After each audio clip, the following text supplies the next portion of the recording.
chorou. Eu de longe pude escutar, ecoou ao som do tambor, que a noite fez acordar, o lamento de uma escrava. É pior que uma alma sofrida, uma criança largada e esquecida no olhar, uma lágrima caída. Minha mãe não chore mais, seu filho um dia vai voltar. Basta só eu me livrar do açoite que o Senhor insiste em me dar. Minha mãe não chore mais, seu filho um dia vai voltar. Meu corpo está cansado, mas minha alma vai suportar. Ai, ai, ai, ai, ai. Ai, ai, ai, ai, ai. Ai, ai, ai, ai, ai. Ai, ai, ai, ai, ai. Toda noite eu lhe caí, meus irmãos vêm me libertar, me avisaram hoje cantando, enquanto ficavam a plantar. Pegarei sementes da terra, vou plantar em outro lugar, e matar a planta ruim. Depois do fruto eu arrancar. Minha mãe não chore mais, seu filho um dia vai voltar. Basta só eu me livrar do açoite que o Senhor insiste em me dar. Minha mãe não chore mais, seu filho um dia vai voltar. Minha carne está cansada, mas minha alma vai voltar. Ai, ai, ai, ai, ai. Ai, ai, ai, ai, ai. Ai, ai, ai, ai, ai. Boa tarde novamente para algumas localidades do Brasil e boa noite para outras. Eu sei que a minha comadre Mônica Beltrão já está quase de noite lá em Recife, então a gente tem que começar a dar boa noite também para os nossos amigos do Nordeste e para outras regiões também. A queridíssima Mônica já está aí acompanhando, com certeza ela aproveita tudo, adora essa mulher. Oh, meu Deus!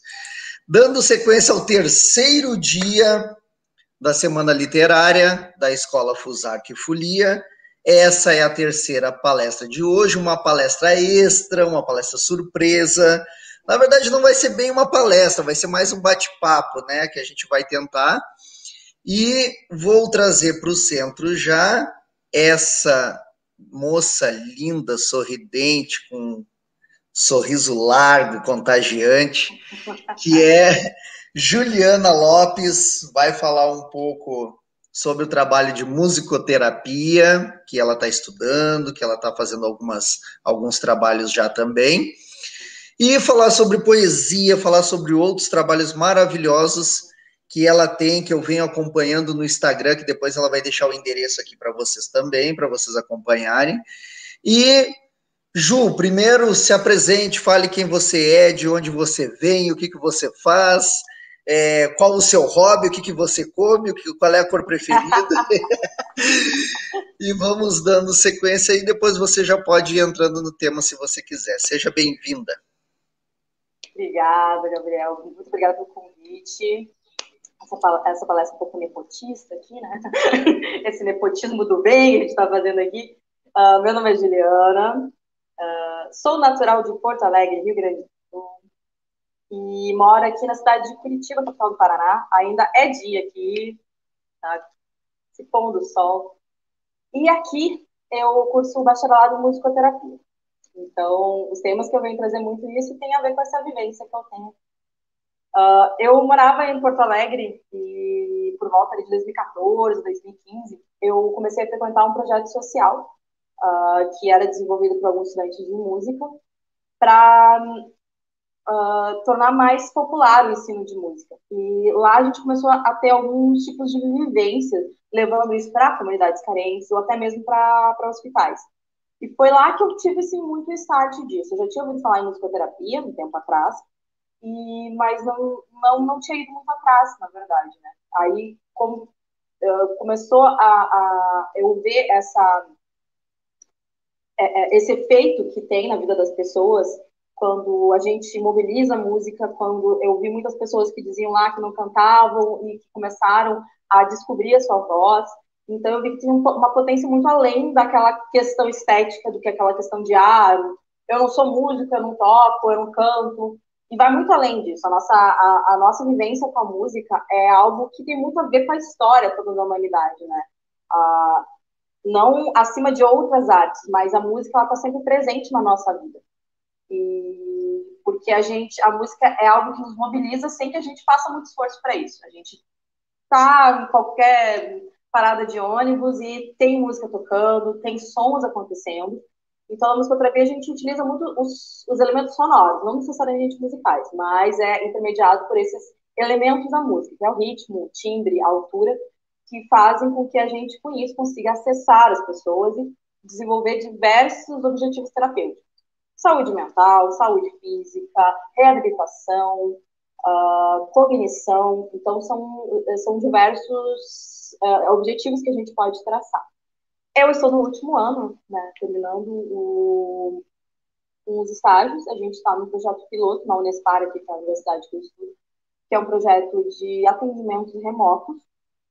Eu, no meu caso, só atendo pessoas aqui da região de Curitiba mesmo, mas eu tenho colegas que estão atendendo pessoas em Goiânia, pessoas em outros países até. E tem sido algo bem inovador e bem instigante para a gente como futuros terapeutas.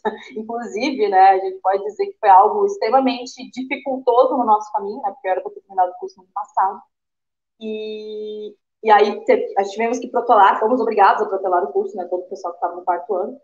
E estamos agora tendo essa oportunidade de pensar algo que está na ordem do dia, que é algo que a gente vê que não vai se modificar muito, mesmo depois que a gente tiver condições de voltar a uma vida mais presencial, ainda é algo que vai ter muito espaço, atendimento remoto. Eu tenho ouvido outros profissionais falarem, não só de musicoterapia, mas psicólogos, fisioterapeutas, que têm feito alguns atendimentos remotos.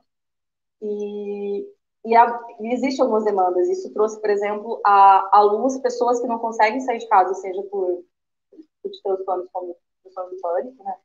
E que podem ser atendidos, que podem ser beneficiados por essas terapias nessa modalidade remota. Então, está sendo uma coisa que era para ser muito ruim, né? Que era não conseguir terminar o curso no ano correto ali, acabou se tornando uma experiência incrível, né? Eu estou gostando muito da experiência de atender remotamente. Claro que eu ainda sinto falta de umas coisas do atendimento presencial, né? Cheguei a fazer um ano de atendimento presencial ainda. Mas tem muitos bons aspectos, tem muitas comunicações que a gente consegue fazer, tem as próprias facilidades do meio online, né? Então, quer dizer, aquela coisa, lembrou de uma música, não conheço a música, daí geralmente ficava para outra sessão. Agora não, peraí, vou procurar agora no YouTube, no Spotify, a gente consegue ouvir a música, falar da música, pensar na música ao mesmo tempo ali que geralmente os participantes já me trazem. Bacana. E para quem não conhece bem ainda, ouve falar de musicoterapia, mas não conhece muito do que se trata, qual é o campo que a gente trabalha, o que a gente traz de benefício para a saúde, explica um pouquinho sobre o teu curso. Sim. Aí, a musicoterapia é uma profissão da área da saúde. A gente tem até uma campanha para regulamentação, claro. também a gente teve assim, uma diminuição dessa campanha por causa da pandemia, mas segue tramitando no Congresso Nacional a proposta de lei para regulamentar a profissão de musicoterapeuta.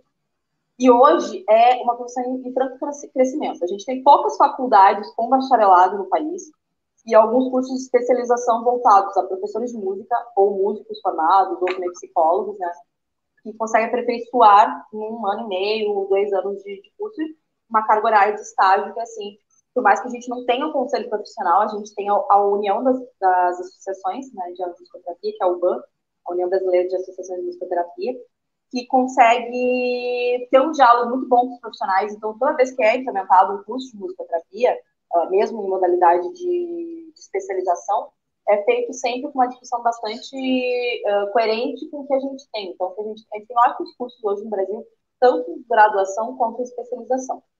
Hoje, as graduações estão restritas às regiões Sul, Sudeste e Centro-Oeste. As regiões Norte e Nordeste, elas só têm cursos de especialização. Tem ótimos profissionais, inclusive, nessas regiões. Já tive a oportunidade de conhecer musicoterapeutas, principalmente do Nordeste, por causa de eventos que a gente teve em Piauí, em Teresina, no ano de 2018, e lá tem associações bastante ativas. Então, quem tiver curiosidade ou conhece alguém que tem a demanda para musicoterapia e pode ser tratado de musicoterapia, pode procurar também as associações estaduais, caso não encontre um profissional. Hoje, a musicoterapia no Brasil, mas não só no Brasil, não entendo uma questão geral, ela tem maior demanda com o transtorno do espectro autista. De longe, é a população que a gente mais atende. Essa relação da musicoterapia com o autismo, inclusive, é tão forte, porque é fácil encontrar, assim, por exemplo, uma série na Netflix, que é a Atypical, que fala um pouco, o personagem principal é um autista, e eu lembro de estar assistindo um dia a série, em determinado episódio, uma mãe fala com outra mãe, né, mãe de autistas, né? Aí ela fala, mas a minha filha não consegue lidar com outras pessoas. Você já tentou musicoterapia? É esse grau, assim. Mãe de autista sempre conhece musicoterapia. O filho pode até nem fazer musicoterapia, mas todo mundo conhece no meio, geralmente, entre pessoas que têm transtorno ou pessoas que são familiares, mães, principalmente. Eu falo das mães porque são as mais ativas, né?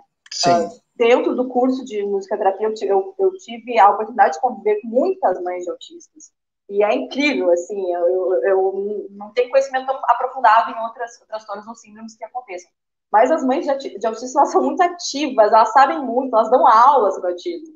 Eu prefiro, às vezes, conversar com as mães do que determinados profissionais, a menos que seja um profissional que acompanha a criança, né? Porque elas sabem, elas observam os filhos, elas trazem sempre um conteúdo riquíssimo que às vezes a gente não consegue captar ali, só lendo sobre autismo, até porque cada clichê, mas enfim, cada autista é um autista completamente diferente. É um público assim que eu ouvia falar desde antes de entrar na faculdade, ouvi muito nos 2 primeiros anos, que são os anos mais teóricos, né? E pensava, eu não quero atender autista, só vou atender se for obrigado, se for atender se for obrigado. Até o momento que eu estava com uma criança autista e não adianta, é apaixonante. Cada um é um. No semestre eu atendia 2 e eram completamente diferentes em demandas. Só que cada um é um desafio de entrar no mundo que eu acho sensacional, assim. O de longe é um público que eu adoro atender mesmo. Hoje eu tô com 5 clientes agora no final do curso. 2 são dentro do transtorno, então também com outras demandas bem diferentes.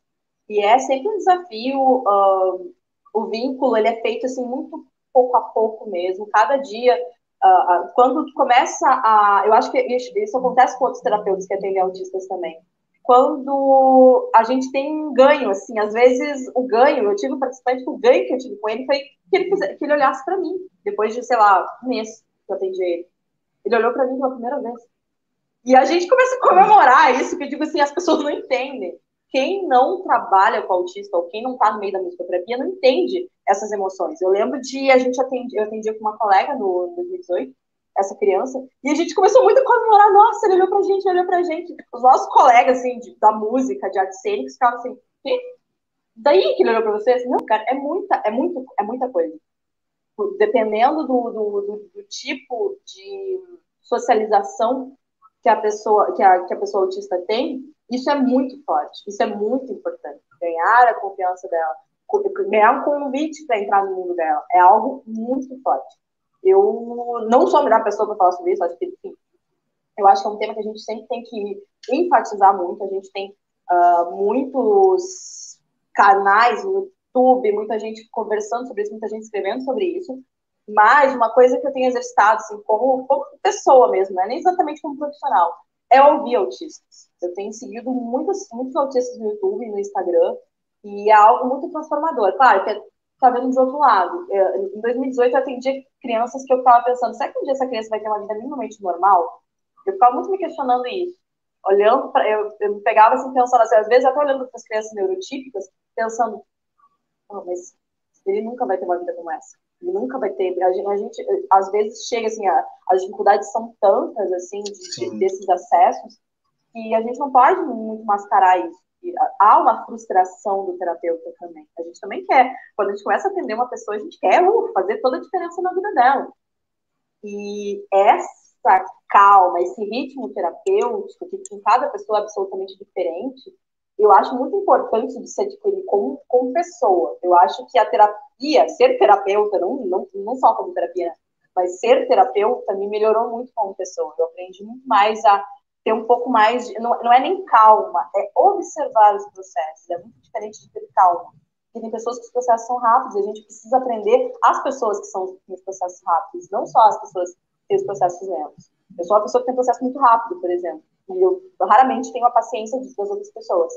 E nesse semestre eu estou encarando uma pessoa como eu. E isso é extremamente rico. Eu trato muito isso tanto na supervisão quanto na minha terapia pessoal, porque é importante. Acontece aquelas coisas de se ver geralmente na pessoa. Sim. Comigo acontece com todo mundo. Eu acho absolutamente normal a gente ter processo de transferência, né, que é esse se ver no paciente, que toda a pessoa vai ter um conteúdo humano que tem a ver com você. E a gente, se a gente vê pela teoria, que é a partir da psicanálise, da transferência, ela não é uma coisa ruim. Há muito essa ideia de que a transferência é algo negativo que tem que ser combatido pelo terapeuta. Quando o próprio Freud já disse que não é bem assim. A gente vai ter transferência. Nós somos humanos e ali na frente a gente tem conteúdo humano na nossa frente. Então, isso vai acontecer, claro. A gente tem que saber até onde aquilo pode me prejudicar como terapeuta, como ser humano, onde começa a ser permissiva ou severa demais com uma pessoa que me lembra, me traz conteúdos que me refletem, né? Então, são várias descobertas, assim, a gente está sempre, não tem como, assim, a gente está sempre aprendendo alguma coisa, não tem nenhuma atividade que seja banal, assim, às vezes eu sinto que, assim, no online agora a gente tem muita presença das mães junto, né? O meu supervisor, ele comenta muito isso, né? Porque, querendo ou não, a gente é um processo muito diferente. A gente recebia pessoas no ambiente terapêutico e agora a gente está dentro da casa delas. Então, é um processo muito diferente, invasivo até. Então, a gente tem que ter muito cuidado com isso. Nós somos convidados, nós não somos daquele ambiente. Então, a gente tem que ter um pouco de parcimônia com isso. Então, você não pode até alterar o que acontece dentro de casa, né? Tem que ter até esse cuidado para o tratamento você não direcionar com que altere a relação em casa, né? E a gente vê isso, eu levo muitas questões para a supervisão e é algo que está surgindo, à medida que o vínculo vai sendo feito, vai surgindo mais, a gente vai vendo coisas das relações ali que às vezes espera aí. Não sei se isso está certo, mas também não me cabe muito julgar isso, mas como é que eu vou lidar com isso? Como é que eu vou trabalhar isso com um objetivo terapêutico? Porque, desse que outro, a gente pode ver questões de abuso, a gente pode ver questões de violência. Isso aparece, não adianta. Por mais que as pessoas tentem esconder, se tem um relacionamento abusivo, por exemplo, não só abusivo, um relacionamento amoroso, mas um relacionamento de pais e filhos, por exemplo, que seja abusivo ou tenha traços de agressividade, isso não dá para esconder muito tempo. Isso acaba aparecendo. E, enfim, a gente tem falado um pouco sobre isso, não aconteceu num caso muito concreto nisso, mas acaba assim que a gente vê coisas assim, será que isso é isso? A gente não pode julgar, mas a gente também não pode fazer de conta que não acontece. Então, são processos que a gente está descobrindo, está delimitando, e às vezes, assim, acontece uma coisa, assim, que tira o ritmo ali, mas a gente não pode parar. Aconteceu muito isso comigo, assim, não vou entrar em detalhes, né? Mas que foi uma coisa assim, que me paralisou um pouco na hora que assim, eu não posso parar. Tem que propor uma outra coisa. E às vezes são jogos que parecem até banais. É só cantar uma musiquinha para criança. Nunca é só cantar uma musiquinha para criança. A gente está ouvindo a emoção que ela traz na voz, ou quando ela não traz na voz, o que ela não canta, ou o que ela não consegue cantar. Em casos com adultos, por exemplo, a questão da letra é uma coisa que acaba tendo uma força um pouco maior. Que a gente tem autores, por exemplo, que falam sobre o canto falho, que tem a ver com a noção da psicanálise também, que seria não lembro qual é o nome da psicanálise, mas, enfim, é oriundo desse conceito psicanalítico, que é quando a pessoa erra a letra ou quando a pessoa não lembra de alguma coisa. E comigo não aconteceu especificamente alguma coisa, mas eu lembro de ter lido e ter ouvido também casos de colegas das pessoas que não conseguem, por exemplo, tem um relato bem famoso de uma musicoterapeuta do Rio de Janeiro que ela fala de uma mulher que vivia um relacionamento super abusivo e ela não conseguia falar palavras amorosas. Ela pegou uma música do Caetano Veloso que ela não conseguia cantar as partes amorosas, que era queixa que fala, um amor assim delicado. Ela não conseguia falar delicado. Era tudo, eu não lembro qual a palavra que ela substituía, mas ela substituía por algo agressivo, porque toda a concepção de mundo, de amor dela estava ligada a isso. Então, nisso a gente consegue delimitar o mundo, a gente consegue entrar no mundo da pessoa. Pelo canto, pelo timbre da voz, pela forma como ela fala. Eu escrevo num jornal aí de Porto Alegre, de Porto Alegre. Eu falo que eu não acho, não, é ali, mas é bem longe, né? Eu escrevo para o Jornal de Porto Alegre, que é o Mente Ativa. É o Jornal Mente Ativa, vocês podem procurar no Facebook. É um jornal gratuito, que é organizado por algumas terapeutas de Porto Alegre, e daí me chamaram. Eu conheço as meninas, né? Elas me chamaram. E aí eu geralmente escrevo sobre musicoterapia, mas não existem muitas regras, né? Mas especificamente para essa edição de abril, que vai ser agora dia 30, eu escrevi sobre a voz, porque a gente teve o Dia Nacional da Voz. E aí eu fiquei pensando, tá, não é só falar, oi, Pele, tudo bem? Olha quem tá aí. E aí, assim, não é só falar sobre, precisamos tomar 2 litros de água por dia, fazer aquecimento vocal. Não é só isso. É perceber como a gente fica com raiva. E eu pensando nisso na raiva, assim, pô, pior que isso acontece mesmo. Já aconteceu, assim, tipo, a gente fica com tanta raiva que a gente fica sem voz, engasgado. Mas mesmo a alegria é prejudicial, às vezes, né? Aspas, né? Porque quando a gente está mais eufórico, no estado mais eufórico, acontece aquelas oscilações de som, assim, começa a falar desse jeito. E isso é prejudicial para a voz, mas isso, além de ser prejudicial para a voz, mostra muito a emoção que está na voz da pessoa. Eu trabalhei um tempo com operadora de telemarketing, e eu acho assim, foi um laboratório incrível para observar o comportamento humano e descobrir muitas coisas e como aquele contato só de voz te leva a muitas coisas. Por isso não deu certo nessa área, exatamente por isso, porque eu falo ouvindo muitas pessoas. Qualquer coisa, assim, as pessoas me contavam. Nossa, eu me lembro que eu teve um caso mais extremo, mas assim, se perguntar para qualquer operador de telemarketing, todo mundo tem uma história parecida para contar. Eu vi histórias até piores que a minha depois disso. Eu liguei para uma mulher eu vendia plano de celular. E aí eu liguei para uma mulher de Minas Gerais. Aí eu precisava fazer uma cirurgia. Não sei como que a gente chegou no papo da cirurgia. Mas era uma cirurgia que eu conhecia. Assim, é melhor fazer agora, porque eu sei pessoas que não fizeram essa cirurgia, acabaram tendo problemas, blá, blá, blá. E papo vai, papo vem. A mulher, claro, não comprou nada. Mas ela terminou a ligação me dizendo o seguinte: você é a primeira pessoa que eu falo em 2 semanas. Primeira pessoa que eu converso em 2 semanas. Olha, eu imagino como é que essa pessoa deve estar agora na pandemia. Isso não era pandemia, isso era muito longe da pandemia, isso era 2018. E como o grau que a gente tem, não só de solidão, porque a solidão ela pode ser uma coisa extremamente positiva, né? Mas o grau de abandono que a gente tem de determinadas pessoas. A gente fala muito dos idosos, mas não são só os idosos, tem muitas pessoas jovens. O Brasil é o país onde mais tem pessoas morando sozinhas.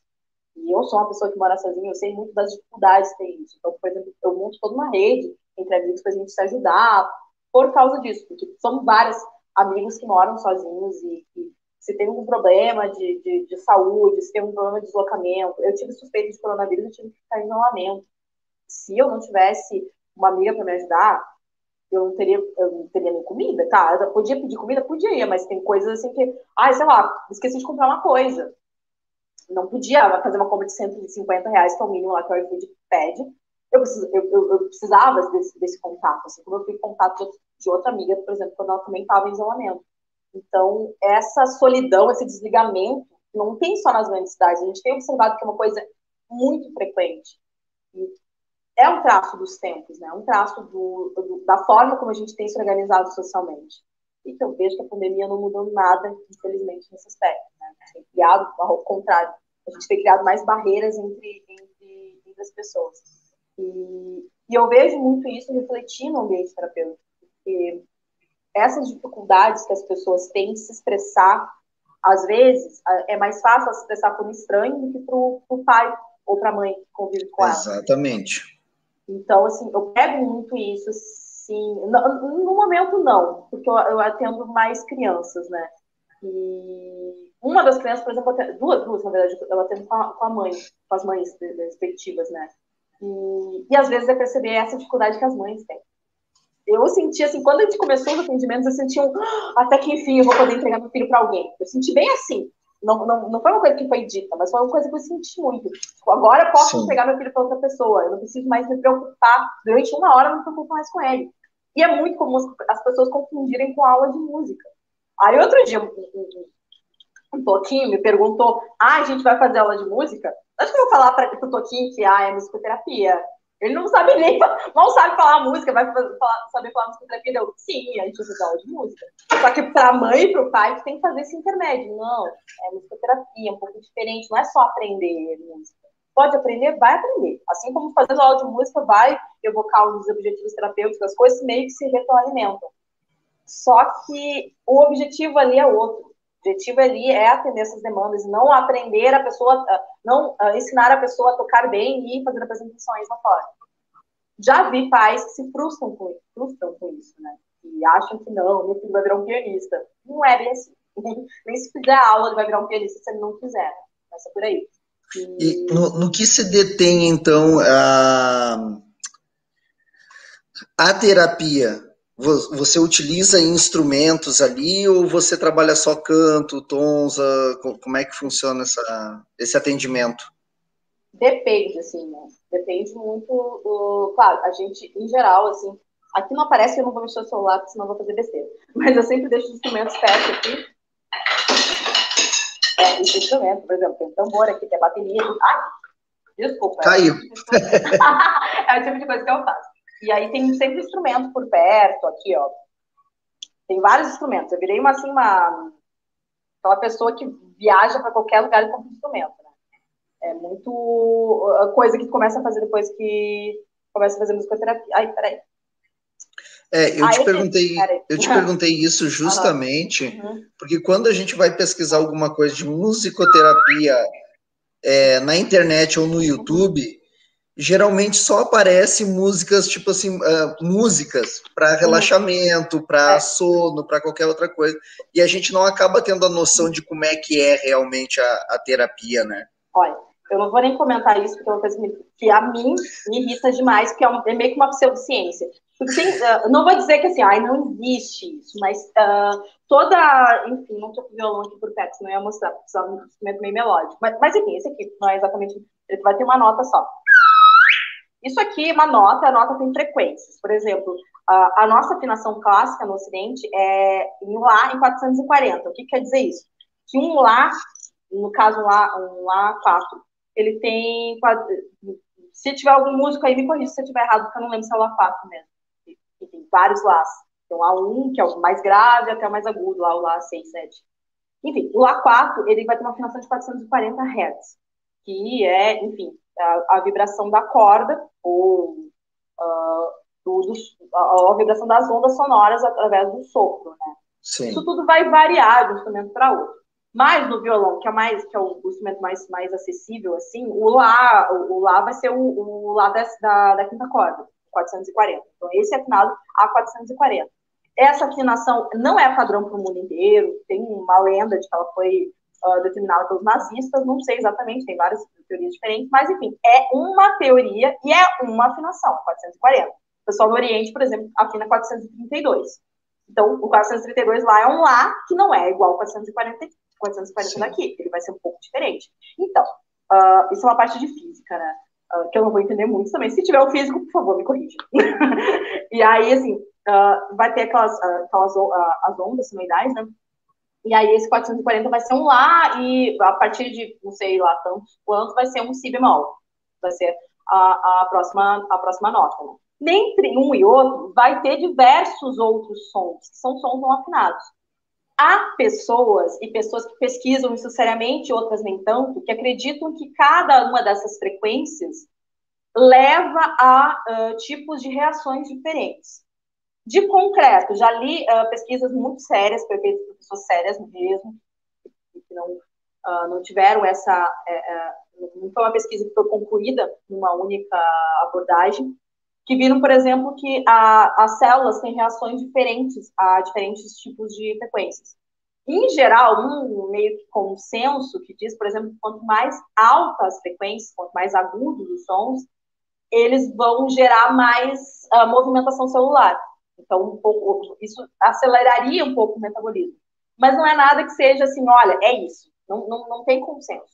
E tem muita gente utilizando essas frequências para dizer não, ouça a frequência do Si bemol que você vai entrar num estado meditativo. Não é bem assim, porque a gente tem tipos de representação. Tudo em musicoterapia que a gente fala é representação. Por exemplo, eu detesto som agudo. Não quer dizer que eu não ouça, né? Mas eu tento gostar de sons mais graves.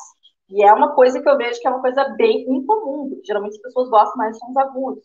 Gostam mais das vozes agudas também. Por isso que a gente tem mais cantoras do que cantores. E geralmente os contraltos não fazem sucesso. Ana Carolina, uma contralto, uma voz mais grave. E geralmente não são as cantoras que mais fazem sucesso, são as cantoras sopranos, agudas, enfim. A Marisa Monte, soprano. Deixa eu pegar uma outra famosa aí. Enfim, a própria Anitta é uma soprano. Então, assim, esses timbres, eles são muito mais confortáveis para um monte de gente, mas não tem uma explicação concisa para isso. Tudo é muito cultural. Por exemplo, no Japão, eu noto que as cantoras japonesas, e até o do K-pop, que está muito em voga, assim, muita gente ouvindo K-pop, o pessoal tem timbres muito, muito agudos. Tanto que vai ouvir, tem o BTS, que é uma das bandas que mais faz sucesso no momento, tem um dos vocalistas do BTS que toda vez que eu ouço uma música dele cantando, eu acho que é uma mulher. Porque a voz dele é muito aguda. Provavelmente, ele é na classificação de vozes, ele é a mais próxima da voz feminina. Eu não lembro qual o nome. Mas, então, assim, em geral, as pessoas têm o ISO, que seria a identidade sonora universal, coisas que nós gostamos, todo mundo gosta de som, assim, nós sentimos conforto, porque isso é uma coisa muito ancestral, da maioria das culturas, sons, assim, binários. Que é sons da terra. A dança do vento, por exemplo, a cultura árabe usa muito isso para falar da terra. Mas não só, eu falo da cultura árabe porque eu tenho um pouco mais de conhecimento nesse sentido, mas se a gente for ver, muitas culturas africanas, culturas indígenas, falam muito desses sons binários. Então, isso é uma coisa que conforta, uma coisa meio que universal. Mas dentro da identidade sonora tem diversas outras identidades sonoras, e uma delas é a individual, que é aquela que você constrói durante toda a vida. É um tema bastante complexo, mas ao mesmo tempo é muito simples de entender, porque cada um constrói uma coisa. Porque se fosse uma coisa assim, existe um tipo, lembrando que estamos falando de musicoterapia, não de música. Musicoterapia é um pouco assim, usa música, mas não é só sobre música, é sobre sociedade, é sobre cultura, é sobre indivíduo, sobre psicologia, enfim, é toda essa junção que faz a gente ser humanos dentro de grupos, dentro de países. E a história da identidade sonora, que é uma teoria do musicoterapeuta da Argentina, que é o Roland Benison, fala disso, como se a gente descascasse uma grande cebola. A gente tem uma identidade sonora universal que faz a gente sentir acolhido nisso aqui, mas a gente vai ter da cultura, a gente vai ter dos grupos, até chegar na identidade sonora individual, que tem a ver com uma construção psíquica interna. Já do grupo vai ter a família, você é criado num meio, por exemplo, eu não quero entrar no termo de religião, mas, enfim, vou ter que dar um exemplo ligado à religião. Geralmente, quem cresce em ambientes, por exemplo, mais próximos dos evangélicos ou católicos, tem um pouco de rechaço, por exemplo, canções e músicas de terreiro. E isso acontece. Sim. Tem muito a ver com a cultura, a forma como uma pessoa é culturada. Não quer dizer que ela nunca vai gostar. Não quer dizer que ela não vá se associar àquilo. Mas é bem complicado, exatamente porque demanda um deslocamento do grupo. Eu vi isso acontecer com pessoas que eu conheço, pessoas que foram criadas dentro de igreja católica, e começaram a frequentar terreiro e começaram a ficar envolvidas com aquilo. Sim, aliás, eu já vou responder porque eu vi a pergunta aqui, porque o Benison, que é esse musicoterapeuta, ele começa a abordagem dele dessa identidade sonora falando sobre os sons que a gente, não só os sons externos que a gente ouve quando a gente está no ventre, que vai iniciar essa construção. Se eu muito não me engano, o sentido da audição é um dos primeiros a ser totalmente formado. Eu não tenho total certeza com isso agora. Mas se não é um dos primeiros, é um que é bastante formado muito rápido. Então, estima-se que ali pelo sexto, sétimo mês, a gente já ouça muito bem tudo ao nosso redor.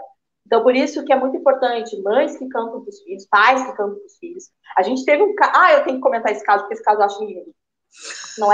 Não é uma história bonita, mas é uma história interessante. A gente teve um caso aqui de uma menina que estava grávida, se não me engano, 6, 7 meses, e ela teve morte cerebral. E as crianças não estavam formadas. Eu acho que não era 6 meses, acho que era antes. Enfim, mantiveram essa menina viva, no dia de 21 anos, muito jovem. Mantiveram ela viva durante, sei lá, 2, 3 meses, até a formação poder provocar o parto. Mas diz que era tão... Aí meu professor foi uma das pessoas que participou de uma abordagem que fizeram. Isso se vocês procurarem, foi em Campo Magro, uma cidade aqui próxima de Curitiba. Procurar grávida de Campo Magro, tem reportagem sobre isso, sobre o trabalho de musicoterapia que foi feito. E, entre outras coisas, eles utilizaram gravações, tipo áudios de WhatsApp da mãe, para eles se habituarem, uma voz que eles nunca vão ouvir, mas para criar essa intimidade, porque, querendo ou não, não viram, tiveram contato. E o pai foi algo muito importante nesse processo, porque todas as vezes, não era algo que acontecia todos os dias, obviamente, eles iam cantar com uma pessoa morta, se for pensar uma coisa muito bizarra, mas faz muito sentido naquilo, porque elas estavam cantando para aquelas crianças ali, o pai participava junto, e era bastante estimulado a ter essa presença vocal. Hoje, eu acabei não acompanhando, mas até as últimas notícias que a gente teve dos dois, eles estão, acho que com 2 anos de dia, e cresceram crianças bastante saudáveis, não ficaram com sequela nenhuma, embora tenham tido eles nasceram prematuros também, né? Se eu não me engano, ficaram quase 1 ano internados. Foi um caso bem emblemático, assim, uma coisa única no mundo, assim.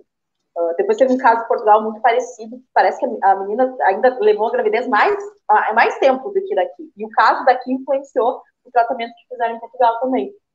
Então foi um caso, assim, piloto, que tipo, não é toda hora que acontece uma coisa dessas, né? Esperamos que aconteça.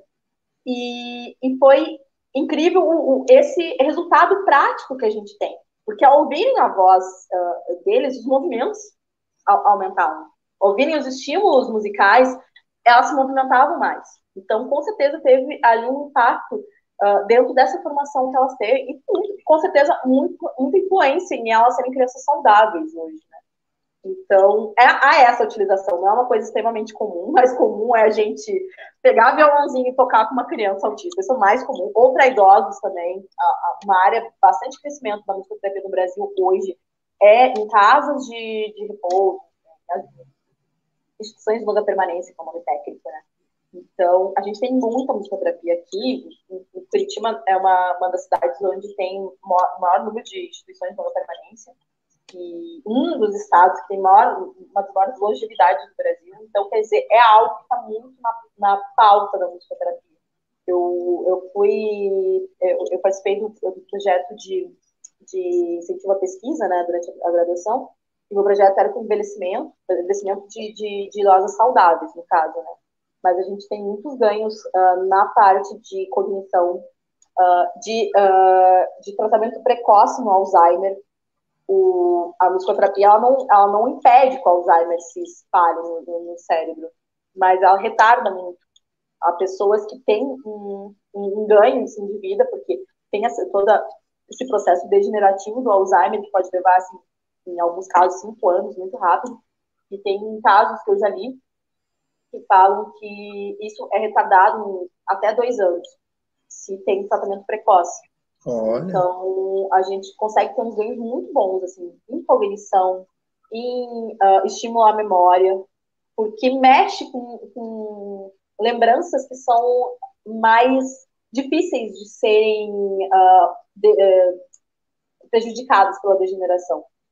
E até hoje a gente não tem ainda algo assim que nos diga exatamente por que a música tem esse poder todo. É muito pesquisado pela neurociência, em outros campos, não só na musicoterapia, na neurociência, hoje em dia tem até áreas que trabalham com música, mas não necessariamente musicoterapia, no caso de reabilitação, e até mesmo com cirurgia, para a pessoa não ter um dano cerebral muito forte. Tem alguns casos que, quando é feita uma cirurgia no cérebro, é utilizado o estímulo sonoro, musical, durante toda a cirurgia para diminuir ao máximo esse dano que pode ser causado. Fora o fato de pessoas que são musicistas, ou amadoras, ou profissionais, de terem sido operadas enquanto tocavam o instrumento para garantir que aquelas sinapses continuassem acontecendo. Eu já vi um caso de saxofonista na Espanha, que durante todo o período de cirurgia, ele continuou tocando saxofone, exatamente para ver como é que reage os neurônios nesse processo. Então, quer dizer, é algo muito grande, assim. Não posso dizer que o pessoal que fala da frequência está investindo numa pseudociência, mas pode ser. Eu tenho um pouco assim de receio que as pessoas acreditem que seja só isso. Não é só isso. Tem muito da cultura, tem muito da forma como nós somos inseridos na cultura dentro disso. Então, quer dizer, não é uma coisa só. Não é, você vai ouvir um si bemol e aquilo vai te estimular necessariamente. Pode ser que não. Eu conheço alguns pesquisadores sérios que apontam que tem sim uma influência que, conforme a altura atinge diferentes níveis do corpo, mas não é só isso. A gente trabalha muito mais com essa questão do histórico pessoal, da autobiografia musical, com o que é importante para a pessoa, mas também não só isso, né? O musicoterapeuta também pode propor coisas, propor novos sons conforme a biografia musical da pessoa. É uma coisa que, por exemplo, eu estou trabalhando um pouco com uma pessoa que tem um pouco de dificuldade de me trazer isso. Vou mostrar essa aqui. E essa aqui? E acessa uma outra coisa. Pode ser uma música que a gente não conhece, pode ser uma música que a gente tem ouvido uma vez, mas vai acessar uma coisa e são essas reações que nos interessam, né? Independente se são coisas da história da pessoa ou se são coisas que ela pensa ali na hora, que é exposta na hora. Todas as reações, né? Dá para dizer assim, resumindo em tudo, é música e reação. É como as pessoas reagem à música de diversas maneiras. Vou te fazer algumas perguntas. Pergunta rápida e resposta rápida. Serão perguntas assim, praticamente óbvias, mas só para a gente contextualizar o ambiente agora que vamos dizer assim, que vai ser atingido escolar, tá? Música na escola facilita o aprendizado da criança ou não? Olha, dentro da musicoterapia a gente tem uma área que é a musicoterapia educacional, mas também tem a educação musical. Convém não confundir as duas coisas, que podem se complementar e pode até ser o mesmo profissional fazendo as duas coisas. Tá. Dada essa diferença, eu acredito que sim, mesmo que a gente não trabalhe com musicoterapia, mas trabalhar com educação musical, exatamente porque quando a gente fala de música, a gente está falando de percepção auditiva, a gente está falando de motricidade, porque principalmente para quem toca instrumento de percussão, mas não somente, envolve muitas vezes 2 ritmos diferentes. Eu confesso que eu tenho muita dificuldade em bater ritmos diferentes. Vocês na capoeira, vocês lidam com um instrumento que eu acho complexo, que é o berimbau, que é um instrumento de corda com percussão. É um instrumento complexo. Não que seja um instrumento difícil, não vamos confundir coisas complexas com coisas difíceis e impossíveis de fazer. Mas a gente está lidando com um controle ali eu não sei como é que se chama, é palheta mesmo, né? Baqueta. Não, mas aqui a outra que segura mais embaixo. É o dobrão. Dobrão. Então, o dobrão vai ter uma firmeza diferente do que o ritmo que você vai percutir na baqueta. E isso já envolve duas habilidades, já envolve o nosso cérebro, que é dividido em dois, em hemisfério direito e hemisfério esquerdo, que a música, até onde eu sei, posso não saber, porque eu não sou neurocientista, né, gente? Por favor, se alguém souber, por favor, discorde de mim. Mas até onde eu sei, só a música é a única atividade humana que cruza os dois hemisférios. Todas as outras a gente concentra ou no hemisfério direito, que isso eu nunca lembro, assim, mas enfim. Se quiserem ler sobre hemisférios, tem muito material na internet. Mas, se eu não me engano, o hemisfério direito é o hemisfério da maior criatividade, são as atividades mais empáticas, mais humanas, e o esquerdo das atividades mais concretas e exatas. E quando a gente fala de música, a gente está falando dos dois. Que a gente tem matemática, porque intervalos, escala, tudo isso é matemática, é uma matemática muito confusa, muito complexa, mas é uma matemática. É preciso entender isso. Quando a gente fala em alturas, a gente mexe em percepção e mexe também com motricidade, sim, também. Também mexe com esse movimento que as notas fazem, né, pela altura.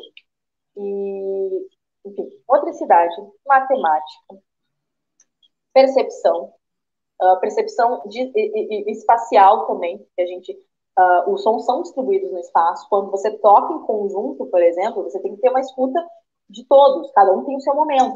Uma coisa que eu trabalho muito em musicoterapia quando eu trabalho com grupo é essa permissão de tocar com o outro. Eu acho incrível a gente trabalhar com conjuntos, com escuta, mas não só com a escuta musical, mas com a escuta, pô, o outro tá tocando, é minha hora de parar. Ou é minha hora de tocar outra coisa. Então, a gente pode desenvolver vários objetivos de convivência em cima dessa produção conjunta. Então, sim, é algo extremamente rico que pode ser levado para os outros saberes. A gente trata de muita coisa. Se a gente trata de canção, a gente também trata de letra, trata de português, literatura, enfim. Música está muito presente em todos os outros saberes também. Tanto que é uma inteligência, né? Se a gente vai falar da teoria das inteligências do Gardner, uma inteligência única é a inteligência musical, que está apartada das outras. É linguagem, matemática, cinética, interpessoal, interpessoal, musical. Então, quer dizer, é algo que é tão importante, tão relevante, que você não precisa ser músico para ter uma inteligência musical. Todo mundo tem um grau de inteligência musical. Todo mundo tem uma percepção ou uma dificuldade de perceber. Mas isso também faz parte da inteligência musical da pessoa. A gente tem um distúrbio chamado amusia, que é quando a pessoa não percebe ou alguns elementos musicais. Em geral, as pessoas não percebem timbres ou alturas. Mas isso também é uma forma de viver musicalmente em sociedade. Isso também tem que ser compreendido quando a gente entende o desenvolvimento da pessoa como um todo. Então, toda capacidade ou dificuldade musical envolve uma questão de inteligência muito forte. Pergunta paralela.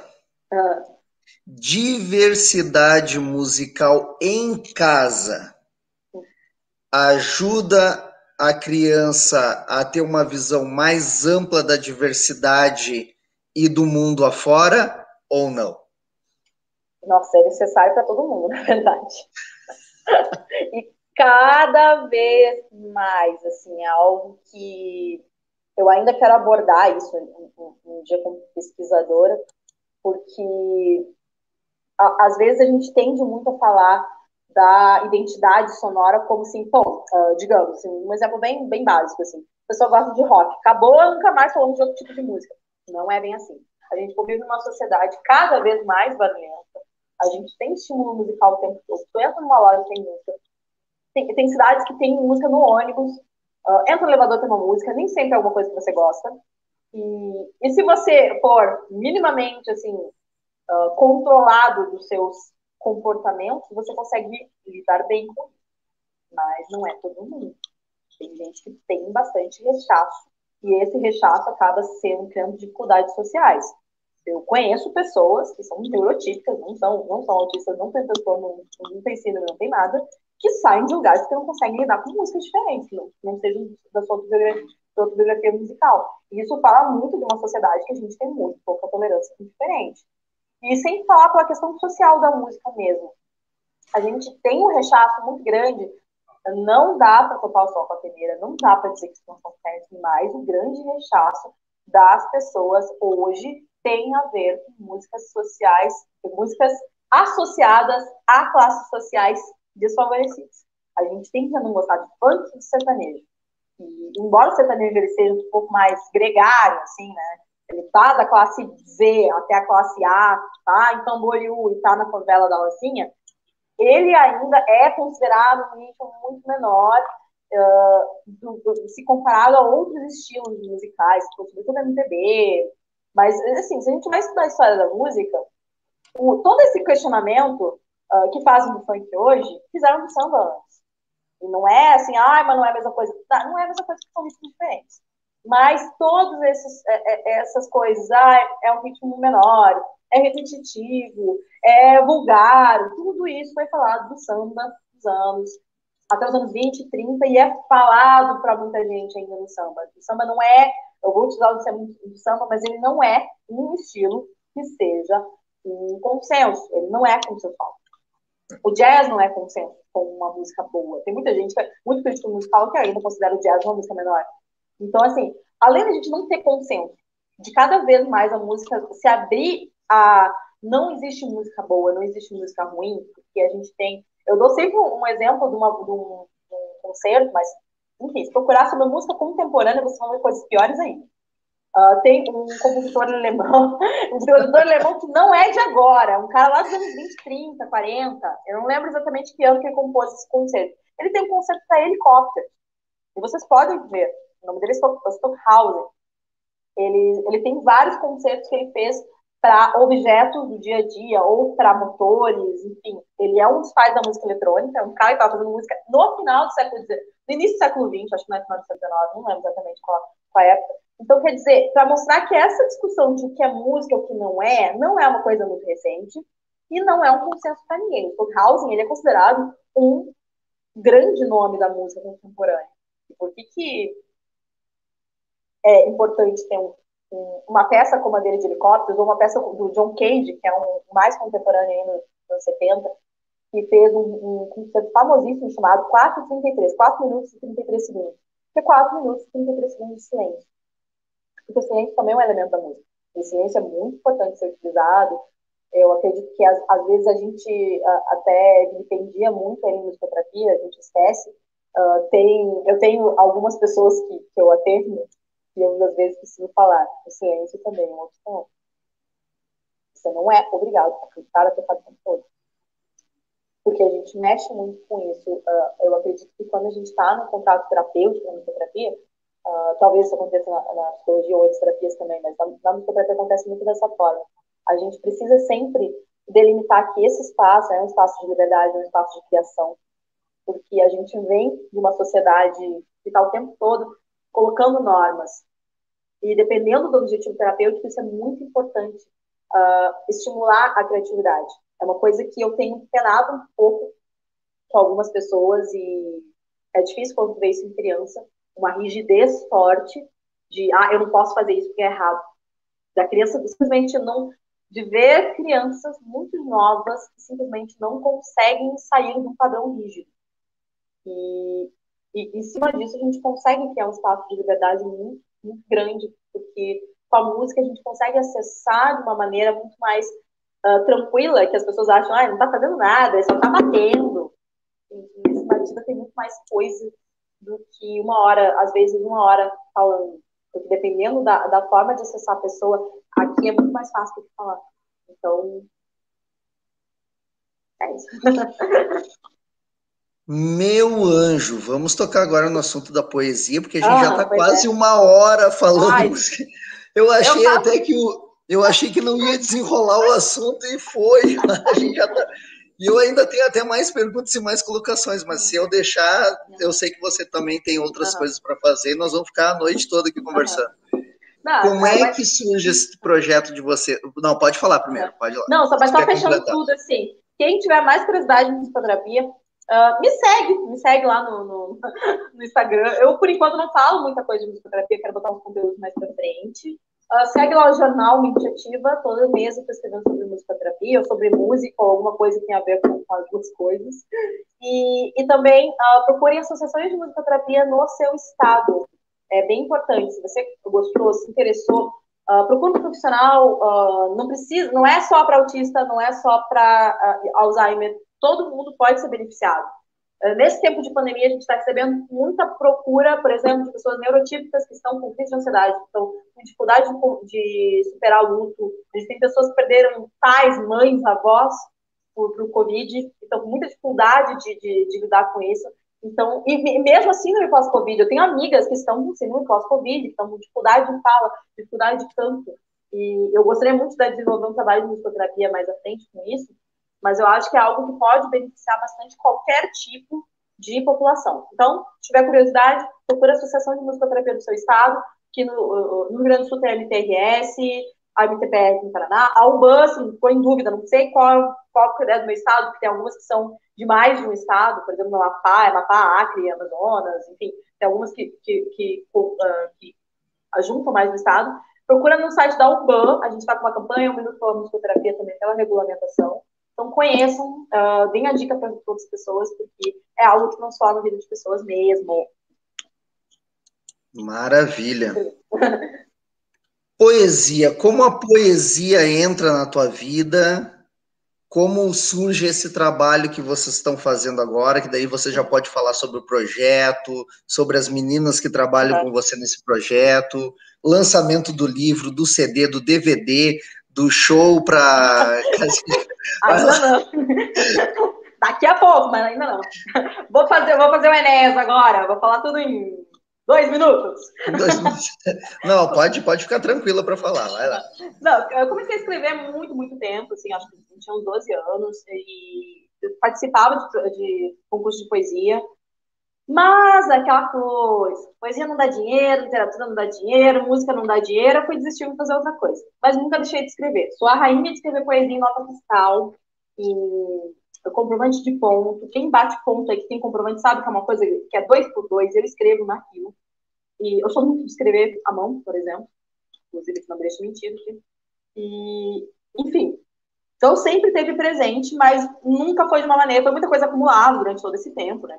Você com 12 tem 36 agora. É tempo, né, gente? Mas eu nunca consegui levar muito a sério, nunca me permiti levar muito a sério.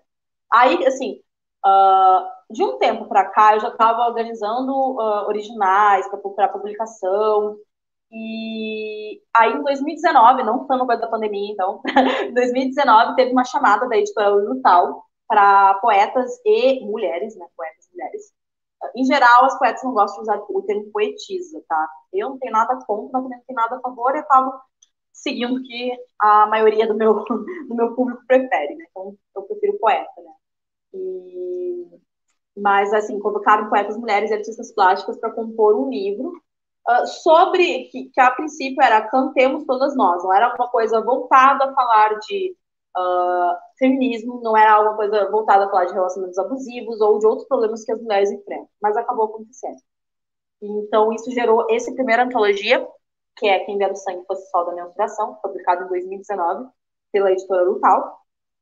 E foi muito, muito legal, porque eu integrei esse volume com um poema que não era muito recente, esse aqui saiu em 2019, o poema Eu Lembro, que eu devo ter em 2015, e que fala sobre assédio, enfim, em geral se fala temas como relacionamentos abusivos, abuso sexual, assédio, mas também sobre cooperação entre mulheres, entre autodescoberta, enfim, tem diversos temas que permeiam a vida das mulheres no Brasil, né? É bastante diverso esse volume, né? Tem o volume 2, mas eu participei só desse primeiro volume. E aí, com isso, a gente pensou, pô, vamos organizar um lançamento aqui em Curitiba com as meninas aqui da região. Só que eu não conhecia. Eu simplesmente mandei um e-mail lá para a lista lá das autoras, quem é de Curitiba me fala aí, não sei o quê. E isso acabou reverberando. Não, desculpa. Na verdade, foi um pouco o contrário. A minha amiga Mandy, que é aí do Rio Grande do Sul, ela juntou o pessoal do Rio Grande do Sul para fazer um lançamento. Acabou por outros motivos não acontecendo. E ela ficou me pilhando para fazer isso em Curitiba. Eu, não sei. Daí eu mandei e acabou acontecendo aqui. E lá acabou não acontecendo esse lançamento. A gente conseguiu fazer um lançamento no Desafinado Café, um lugar maravilhoso que tinha em Curitiba.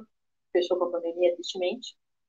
E a gente conseguiu fazer um encontro, um sarau, muito debate sobre estética feminina e tal. E esse foi ali o embriãozinho do coletivo Rosa Escarlate, que eu vou falar na sequência. Porque essas duas pessoas maravilhosas que eu conheci, que é a Neise, que é uma médica carioca que mora na cidade da Lapa, aqui na região metropolitana, e a Dani, que é uma socióloga de Santa Catarina, que mora aqui em Curitiba, e eu, gaúcha, ou seja, ninguém é do Paraná. Nós continuamos tendo, assim, um grupo que a gente fala sobre literatura, sobre a vida, sobre tudo. Fosse uma amizade muito legal. E aí, quando a mesma editora, a Urutau, através do selo Hecatombe, deixa eu fazer só as propagandas, eu tive esse livro publicado, Antologia, mais um livro lá em Portugal, que é esse aqui, que saiu em 2020, início de 2020, antes da pandemia ainda, do mundo velho ainda, e esse aqui que saiu no início desse ano, que também foi pela mesma editora, a Urutau, mas pelo selo Hecatombe, né, que é um selo político. Então, esse aqui, ele é uma antologia antifascista, tem vários textos, assim, sobre isso. E o meu texto é uma crônica, até, que fala um pouco sobre o mundo do trabalho, sobre, enfim, todas as opressões que a gente vive no mundo do trabalho, coisas que eu vivi realmente no início da pandemia, baseado em fatos reais. E aí, assim, a Urutau fez uma chamada para publicações solo ou em coletivos, no final do ano passado. E aí a gente leu isso, pô, vamos fazer alguma coisa, vamos fazer um coletivo, que ninguém achava que tinha volume suficiente para fazer uma publicação solo. E aí a gente foi tocando coletivo mais ou menos ali em início de dezembro do ano passado, e ali, Natal, terminava dia 5 de janeiro, o edital. Ali no meio do Natal, a gente estava assim, a todo vapor, chamando tudo que é mulher, uma chamava a outra, chamava a outra. Hoje a gente tem um coletivo que tem mais de 40 mulheres de todo o Brasil. Na verdade, está entre 4 estados hoje. A gente quer multiplicar mais isso. Quem está me assistindo, que é mulher, trans ou cis, que escreva, ou que não escreva, que só queira escrever, ou que desenhe, só queira desenhar, ou que faça outra arte, está sempre convidada a participar também. Nosso coletivo é super aberto. E aí a gente submeteu o original, com todas as 24 mulheres. 24? Acho que 24. Eu sei que 48 entre poemas e artes visuais, mas eu acho que é 24, não lembro exatamente. No volume está tudo explicado. E nesse meio tempo, eu tinha um original que eu tinha mandado para outro edital e não tinha passado. E aí eu submeti no mesmo edital. E o meu passou como solo e passou daí acabaram desdobrando 2 coleções. Que foi a coleção Quem Dera, que é dos solos, duos ou trios, e a coleção Pangeia, que é dos coletivos. Além do nosso coletivo, tem coletivo do Brasil inteiro, até um coletivo do México, que é Brasil e México, né? E foi muito, muito legal essa construção toda. A gente ainda faz diversas construções. Nosso coletivo é assim. Tem muita gente das visuais. E aí, eu fiz uma pintura, eu tirei uma foto. Posto lá no grupo. Alguém já faz um poema em cima, ou o contrário. Alguém, eu fiz um poema aqui, o que vocês acham? Eu tomei a liberdade de fazer um vídeo sobre isso, ou uma pintura em cima disso. Então acaba acontecendo muito dessas conexões, não é nada muito combinado, não é uma coisa assim, eu fiz um poema, faz um desenho para mim, não é, acaba acontecendo, estou devendo um poema, inclusive, para uma menina, e musiquei um poema também de uma outra menina, porque eu li assim, não, eu preciso musicar isso. E acontece assim, são esses movimentos que acabam acontecendo no interior do coletivo. E é uma coisa assim que eu tenho visto que tem um potencial. Eu já estava pesquisando coisas sobre terapia escrita, escrita terapêutica, terapia, até para utilizar isso na musicoterapia. E estou desenvolvendo projetos para oferecer isso assim como uma alternativa também, né, de escrita, porque eu vejo que transforma muito as vidas das pessoas. No coletivo mesmo, a gente tem um exemplo, eu vou dar um exemplo de uma pessoa, eu vou falar o nome dela também, que foi uma pessoa que eu convidei, que eu conhecia, que é uma estudante de artes visuais aqui de Curitiba, que é a Cauana, e ela, mas eu não escrevo poesia, Ju, eu não escrevo poesia, não, mas vem, desenha alguma coisa. Se você for ver o volume final do Voz do Escarlate, tem 2 poemas da Cauana lá. Então, assim, eu uso o case dela como case de sucesso. Mas poderia falar de outras pessoas, assim, mesmo a Ana Luzia, que é uma das pessoas que também participa, que é uma das pessoas mais atuantes do coletivo, que é lá do Rio de Janeiro, ela começou a escrever há muito pouco tempo também, muito incentivada pela Neise, que também que é a irmã dela, também que participa do coletivo, que é a minha amiga que é médica aqui na cidade da Lapa, e ela sempre fala de como a escrita transformou a vida dela, em expressão, em se ver, e hoje em dia uma pessoa que está escrevendo conto está publicando um monte de coisa. Então, não serve só, assim como a musicoterapia não serve só para quem quer ser músico, pode até querer ser músico e começar a fazer musicoterapia. Mas ela não é só para isso. A escrita também, se a gente for ver num viés mais terapêutico, não necessariamente para publicar, ela não serve só para quem quer publicar. Muito pelo contrário, ela serve muito para pessoas que não queiram nunca mostrar para ninguém que escreve. Mas o importante é que escrevam, que comecem a expressão.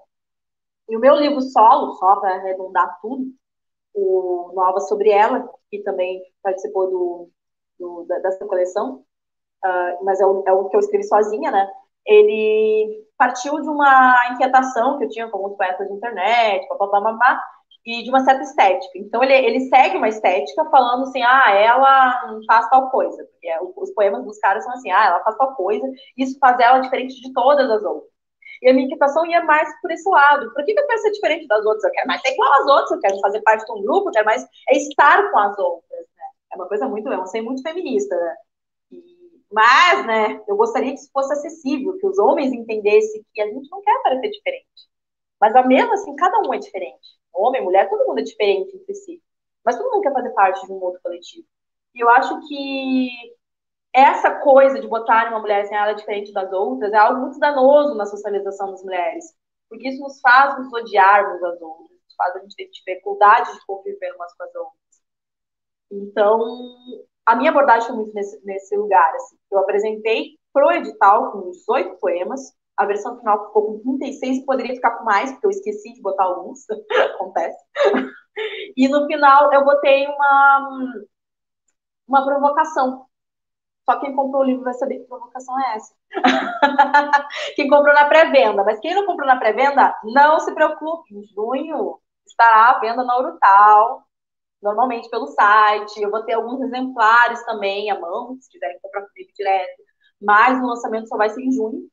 E tem coisas que tem a ver com isso que eu falei, de escrever mais, de se colocar no mundo, de se expressar. É acima de tudo assim, expressão.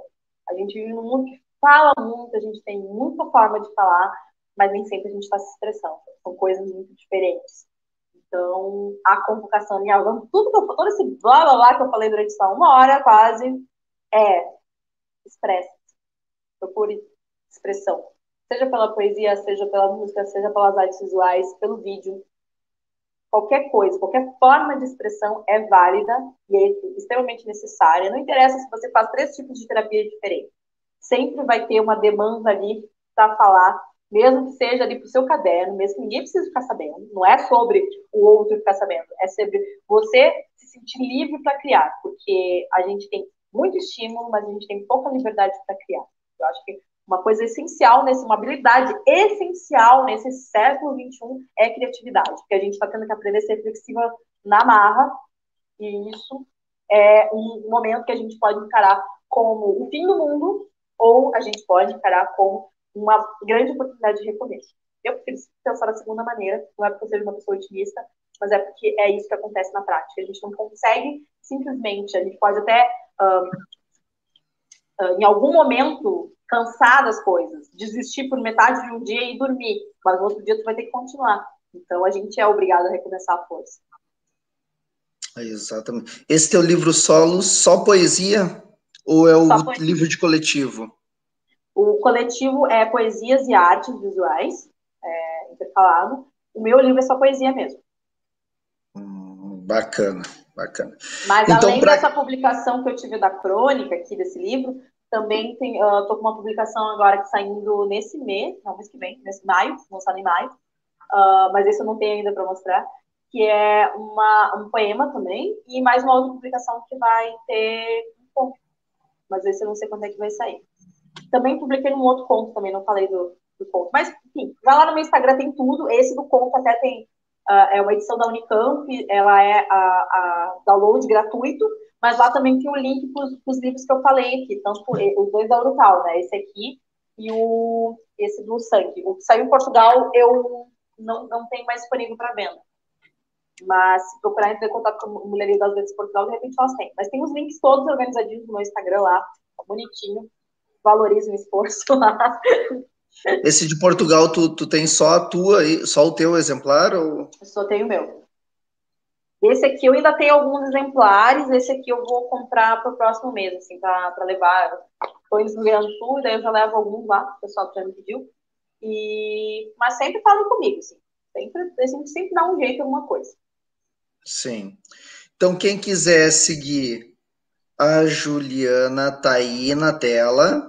Vai ficar gravado depois, se alguém perdeu ou se não tiver papel, caneta para anotar agora, tá aí, tá? É só voltar no vídeo lá, assistir toda a palestra de novo, porque sempre que a gente assiste 4, 5, 6 vezes, a gente tem uma visão diferente, né?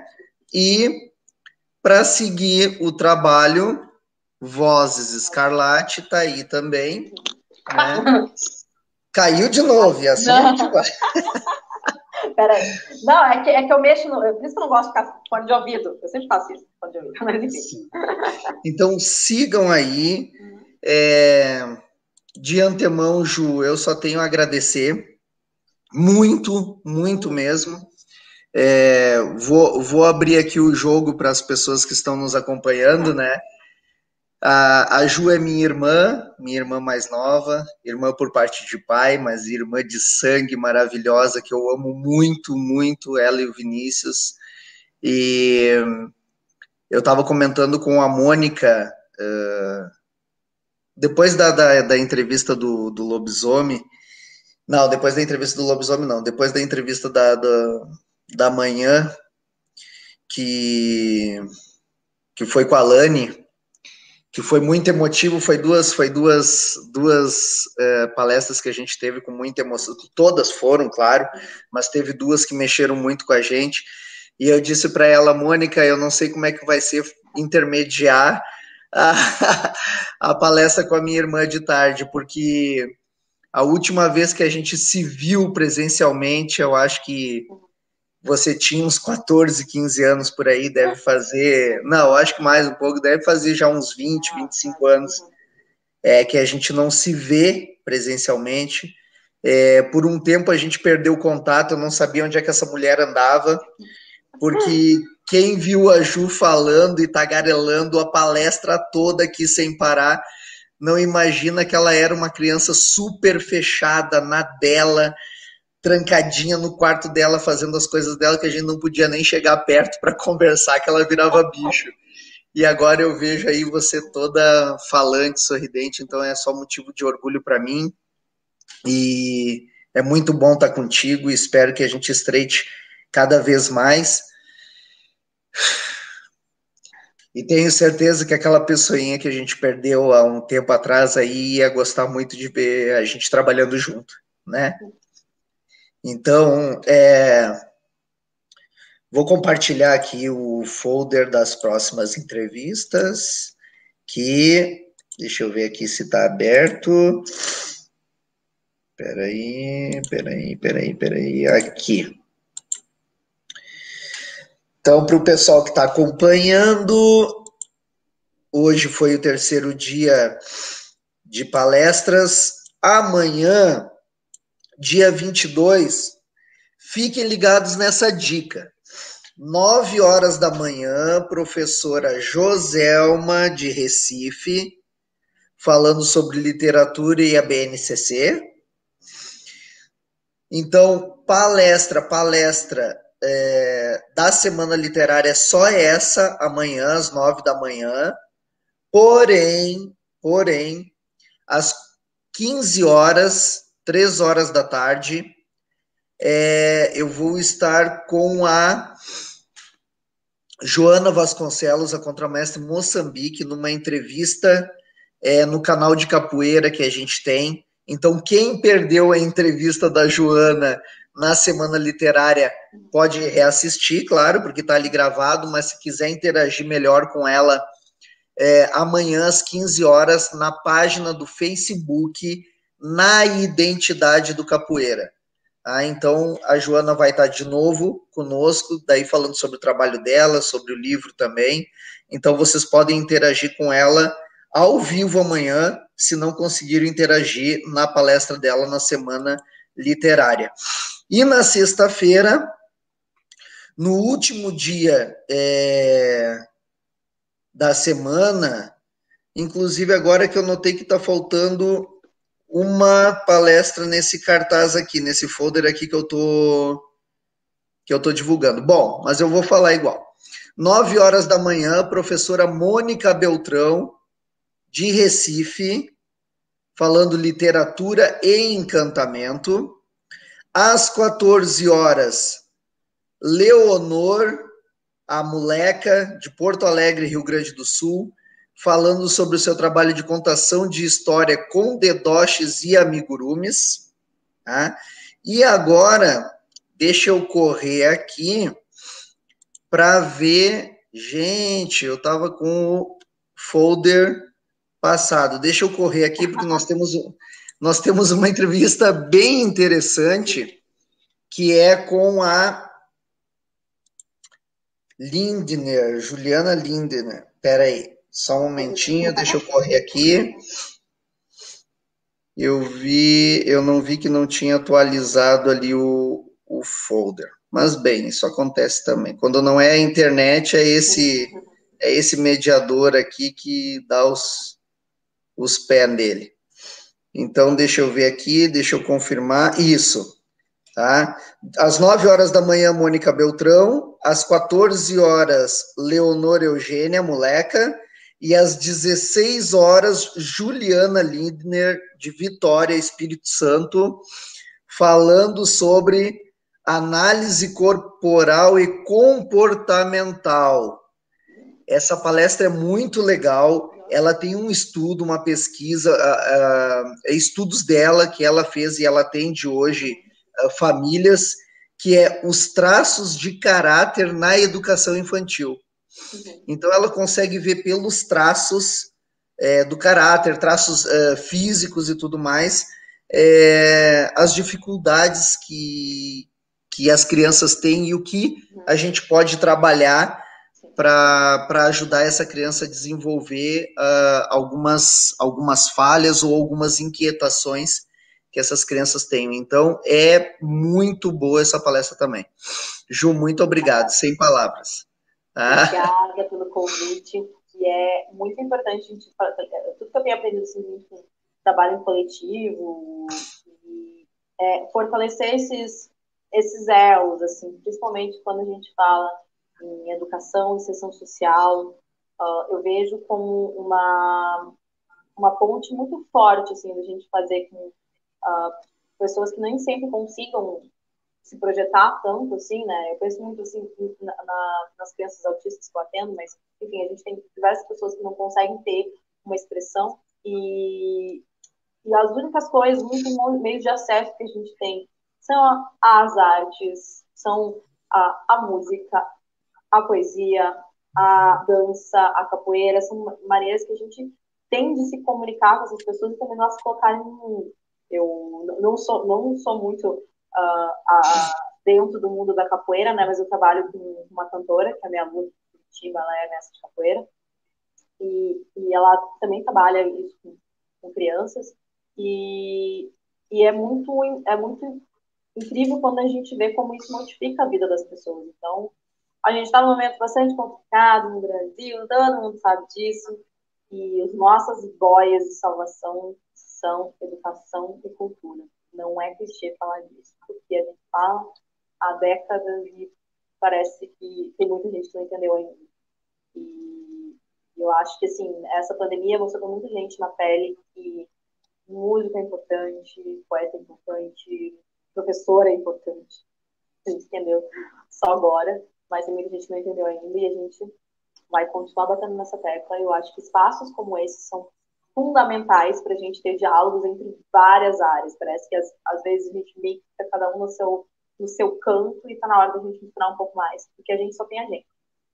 Nossa, tem arte e cultura e educação também, né? Mas nós só temos uns aos outros. Só parece que assim, só artista entende artista, então é mais hora da gente se unir, agregar coisas do que ficar competindo. Tem espaço para todo mundo.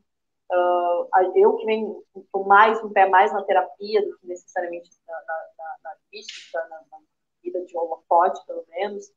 Mas, como eu trabalho com produção musical também, eu vejo muita competição e não é a hora da gente fazer competição. É a hora da gente agregar e estar junto. E crescer, e fazer esses coletivos.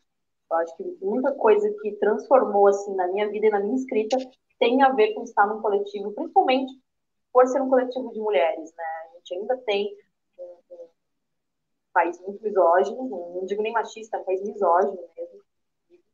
A violência contra a mulher aumentou muito durante a pandemia. A gente aumentou muito o número de feminicídios, eu vejo um dos estados que mais tem feminicídios do Brasil. E a gente só consegue transformar isso quando a gente mostra para as pessoas que tem outras formas. E isso a gente só conquista com educação, com cultura, com arte, e batendo nessas teclas pro resto da vida, sendo a chata do rolê, mas a vida é assim. A gente só consegue fazer isso pela nossa maior forma de civilização, que é a cultura. É isso que nos faz humanos, isso que nos faz diferente dos outros espécies, dos outros símios, dos outros mamíferos. É o que nos faz humanos e está na hora da gente recuperar essa nossa humanidade. Ou a gente vai perder com o vírus. É isso aí, exatamente. Então, agradecer a todos que acompanharam, agradecer a Ju mais uma vez, muito obrigado. Precisar de mim também, mana, grita, você sabe, tá? Tô aqui do teu lado agora. Agradecer os nossos tios que entraram, o tio Félix, o tio Alemão, que estiveram aí também dando um alô. Eu vi o Alemão, mas não acabei não falando, porque eu estava num fluxo de raciocínio. Pena que ele entrou depois da hora que eu falei da matemática. Eu queria que ele me corrigisse, porque eu não sei se eu Mas legal. Isso. Até amanhã às 9 da manhã, então, pessoal. Tchau, tchau. Acompanhe.